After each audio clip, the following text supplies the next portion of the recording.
അഗ്നിസ്നാനമാണ്. ഈ അഗ്നിസ്നാനം എടുത്തുകൊണ്ട് ഒത്തിരി വ്യാഖ്യാനങ്ങൾ നടത്താറുണ്ട്. ഈ അഗ്നിസ്നാനത്തെ ബേസ് ചെയ്താണ് കാലങ്ങൾക്ക് മുമ്പ് ഒരു പാട്ടിറങ്ങിയത്, തീ കത്തിക്കുക എന്നില് തീ കത്തിക്കുക എന്ന്. അപ്പോൾ ഈ അഗ്നിസ്നാനം എന്ന് പറയുന്നത് വിശ്വാസിക്കുള്ളതായിട്ടാണ് പലരും മനസ്സിലാക്കുന്നത്.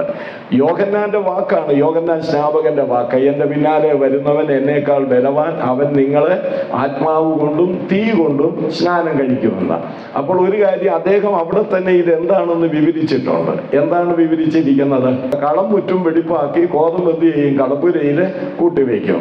ഈ പതിര് അവിടെ ഉണ്ട്, പതിരെന്ത് ചെയ്യും? കെടാത്ത തീയിലിട്ട് ചുട്ടുകളയും. അപ്പോൾ അഗ്നിസ്നാനം എന്താണെന്ന് അദ്ദേഹം അവിടെ വ്യക്തമാക്കുക, തീയാണ്. അതെന്താണ് ആ തീയ്? നരകമാണ്. അതുകൊണ്ട് നിങ്ങളോട് ആരെങ്കിലും പറഞ്ഞുകൊണ്ട് വന്നാൽ ഈ വചനം എടുത്ത് വ്യാഖ്യാനിച്ചു കൊടുക്കണം. അപ്പോൾ അഗ്നിസ്നാനം വിശ്വാസിക്കുള്ളതല്ല. അവർ വേണേ വേറൊരു വാക്യവും എടുക്കും. അപ്പോസ്തല പ്രവൃത്തി 2-ാം അധ്യായത്തിൽ അഗ്നിനാവ് പോലെ പിളർന്ന നാം അവർക്ക് പ്രത്യക്ഷമായി എന്നൊക്കെ. അതൊക്കെ വാസ്തവത്തില് ഈ വിവരക്കേടുകളാണ് പഠിപ്പിക്കുക. അല്ലെങ്കിലും അതേ ഉള്ളൂ അവരുടെ കയ്യിൽ. പോട്ടെ, ഞാൻ ആ ഭാഗത്തേക്കൊന്നും കിടക്കാൻ ആഗ്രഹിക്കുന്നില്ല. അപ്പോൾ മക്കളോട് എനിക്ക് പറയാൻ, മക്കളെന്ന് പറഞ്ഞാൽ പ്രായമുള്ളവരെയല്ല ഞാൻ വിളിച്ചത്, മക്കളോട് എനിക്ക് പറയാനുള്ളത്, കുഞ്ഞുങ്ങളോ ഈ ഉപദേശത്തിൽ വ്യത്യസ്തരായിരിക്കാൻ ഇതൊക്കെ മനസ്സിലാക്കണം. അഗ്നിസ്നാനം നമുക്കുള്ളതല്ല, രക്ഷിക്കപ്പെടാത്തവർക്കുള്ള നിത്യ നരകമാണെന്നുള്ളത് മനസ്സിലാക്കണം.